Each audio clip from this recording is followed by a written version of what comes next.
కావేరీ నీటి వివాదం మరోసారి వేడెక్కింది.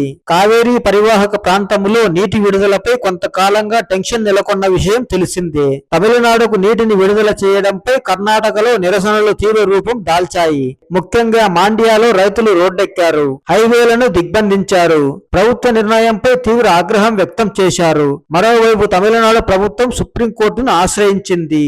కావేరీ నీటి నియంత్రణ కమిటీ ఆగస్టు 12 నుంచి 15 రోజుల పాటు తమిళనాడుకు 12,000 క్యూసెక్కుల నీటిని విడుదల చేయాలని సిఫార్సు చేసింది. అయితే కేఆర్ఎస్ డ్యాంలో నీటి మట్టం తక్కువగా ఉన్నప్పుడు తమిళనాడుకు నీటిని ఎలా విడుదల చేస్తారని రైతులు ప్రశ్నిస్తున్నారు. ఇదే సమయంలో తమిళనాడు మరో అడుగు ముందుకేసింది. సిడబ్ల్యూఎంఏ ఆదేశాలను కర్ణాటక అమలు చేసేలా చూడాలని కోరుతూ సుప్రీంకోర్టును ఆశ్రయించింది. ఇక కర్ణాటకలో మాత్రం పరిస్థితి మరోలా ఉంది. మాండ్యాలోని సంజయ్ సర్కిల్ వద్ద రైతులు ధర్నాకు దిగారు.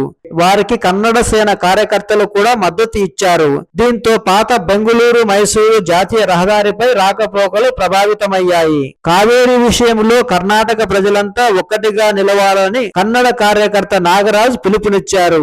ఇక మాండ్యా ఎమ్మెల్యే రవికుమార్ గౌడ కూడా స్పందించారు. తమిళనాడుకు నీటి విడుదలను వెంటనే నిలిపేయాలని ఆయన డిమాండ్ చేశారు. ఇక ఈ వివాదం రాష్ట్రాల మధ్య కాకుండా కేంద్రం దృష్టికి కూడా వెళ్ళింది.